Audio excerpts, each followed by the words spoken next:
የዓለም የእርቅና ሰላም ግብረሰናይ ድርጅት 16ኛውን ዓመታዊ ጠቅላላ ጉባኤውን ባደረገበት መድረክ ላይ የአቅም ግንባታ ድጎማዎችና ወቅታዊ የሀገራችን ጉዳዮች ተዳሰሱ።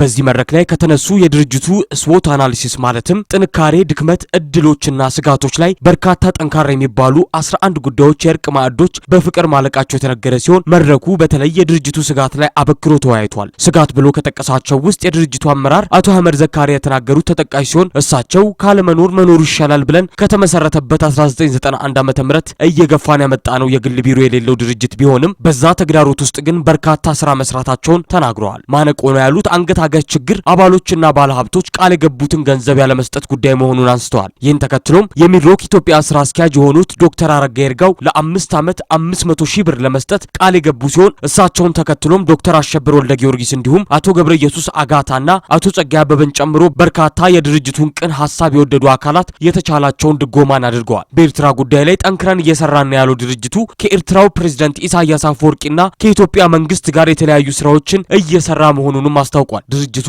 በወቅታዊ ጉዳዮች ማለትም በጎንደር ስለተነሳው ግርግርና የአዲሱን የአዲስ አበባ ማስተር ፕላን ተከትሎ በተነሳው የተማሪዎች አመጽ ላይ አስታራቂ ሽማግሌዎችን መርጦ በቅርቡ ወደ ስራ እንደሚገባ ገልጿል።